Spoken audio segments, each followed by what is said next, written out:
परशुराम भगवान हिंदू पौराणिक कथाओं में एक महत्वपूर्ण चरित्र हैं। उनके माता पिता का नाम जमदग्नि और रेणुका था। परशुराम जी को विष्णु भगवान का अवतार माना जाता है और उनका मुख्य कार्य है क्षत्रिय वर्ग का नाश करना। परशुराम के कई महत्वपूर्ण कथाएं हैं जिनमें उनके धार्मिक महत्व का परिचय दिया गया है। उनकी कथाओं में उनके शिक्षक दत्तात्रेय और माता पिता के साथ उनके रिश्ते का वर्णन होता है जो उनकी धार्मिक शिक्षा की मूल बनाई थी।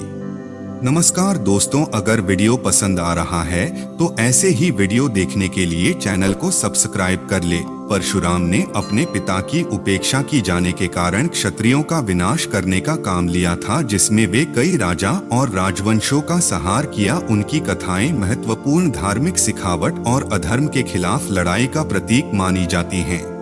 इसके अलावा परशुराम जी के अनुसार धर्म की रक्षा के लिए किए गए यज्ञों और तपस्या के बारे में भी कथाएं प्रस्तुत की गई हैं। उनकी कथाएं हिंदू धर्म के महत्वपूर्ण आदर्शों और मूल्यों को समझाने में मददगार हैं। उन्होंने 21 बार अपनी कुलीन राजाने का परिवर्तन किया और ब्रह्महत्या के अपराधी विशेषज्ञों के द्वारा मान्यता दिलाई। इस उपक्रम के बाद परशुराम ने ब्राह्मणों के लिए धर्म और न्याय की रक्षा की। भगवान परशुराम कठिन तपस्वी थे। कठिन तपस्या से व्यक्ति कई प्रकार के आध्यात्मिक और आत्मिक विकास के लाभ प्राप्त कर सकता है, जैसे 1.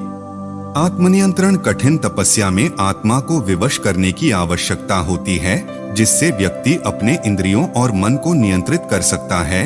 यह आत्मनियंत्रण की क्षमता को विकसित करने में मदद करता है। 2. आत्मसमर्पण। तपस्या से व्यक्ति अपने आत्मा को उपर्युक्ति में समर्पित करने की कला सीखता है, जिससे उसका आत्मसमर्पण और भक्ति में वृद्धि होती है। 3. आत्मज्ञान और अंतर्दृष्टि। कठिन तपस्या के द्वारा व्यक्ति अपने आत्मा के गहरे सत्यों को समझने की क्षमता प्राप्त कर सकता है, जिससे उसकी अंतर्दृष्टि बढ़ती है। इन सभी तत्वों के संयोजन से कठिन तपस्या व्यक्ति को आध्यात्मिक विकास में मदद कर सकती है और उसकी आत्मसमर्पण और साधना क्षमता को वृद्धि दे सकती है। शिव द्वारा परशुराम को क्या वरदान मिला? कर्मयोग के अनुसार परशुराम भगवान शिव से यज्ञ की सफलता पाने के बाद मिले थे। भगवान शिव ने परशुराम से क्या चाहते हैं यह पूछा तो परशुराम ने आत्मा के मोक्ष के लिए अमरत्व और अजीवित भूमि का वरदान मांगा। भगवान शिव ने उनकी प्रार्थना स्वीकार की और उन्हें अमरत्व तथा अजीवित भूमि का वरदान दिया। इसका मतलब है कि परशुराम अब इस संसार में मृत्यु के बाद भी जीवित रह सकते थे और उन्हें आत्मा के मोक्ष की प्राप्ति हो जाती। इस वरदान से परशुराम ने ब्रह्मा, विष्णु और महेश्वर जैसे देवताओं के साथ अमर रूप से जीवन यापन किया और अनेक युद्धों में भाग लिया। परशुराम हिंदू पौराणिक कथाओं में एक महत्वपूर्ण चरित्र है, जिनकी कई महत्वपूर्ण कलाएं और दृश्यों का वर्णन है। उनका कौशल और शस्त्र शिक्षा में अत्यधिक निपुणता था और उन्होंने कई बार विभिन्न अवतारों के माध्यम से धरती पर आए। उनके प्रमुख दृश्यों में से एक है जब वे अपनी माता के आदेश के तहत राजा क्षत्रियों का विनाश करने के लिए अवतरित हुए थे। उन्होंने अपने तलवार की तेज और अद्वितीय कला का प्रदर्शन करते हुए कई योद्धाओं को मार डाला और राजा क्षत्रियों को दंड दिया।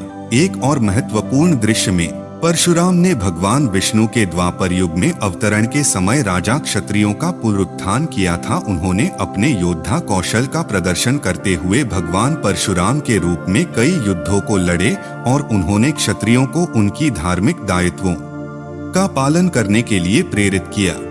इसके अलावा परशुराम का अन्य एक महत्वपूर्ण दृश्य है जब वे भगवान विष्णु के 10वें अवतार राम के गुरु बने और उन्होंने उन्हें धनुर्विद्या की शिक्षा दी। यह दृश्य महाभारत के रामोपाख्यान अनुसार प्रस्तुत होता है। इस प्रकार परशुराम के विभिन्न अवतार और उनकी कलाएं हिंदू धर्म के पौराणिक कथाओं में एक महत्वपूर्ण भूमिका निभाते हैं और उनके धार्मिक उद्देश्यों को प्रकट करते हैं। उनके भक्त उनकी उपासना में विश्वास रखते थे और उनकी शरण में आकर उनसे मार्गदर्शन प्राप्त करते थे।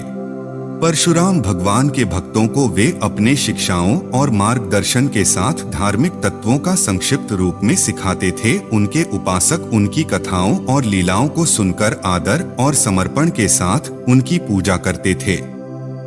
उनकी धार्मिक सेवाएं अधर्म को समर्थन देने वाले और भगवान की उपासना करने वाले लोगों को सहायता प्रदान करने में समर्थ थी। उन्होंने असुरों और दुर्योधन के प्रति भगवान की रक्षा के लिए अपने विशेष कौशल का प्रदर्शन किया था। इस प्रकार परशुराम भगवान की उपास्यता, उनके भक्तों के प्रति उनकी धार्मिक सेवाओं की कहानियां हिंदू धर्म के महत्वपूर्ण हिस्से हैं।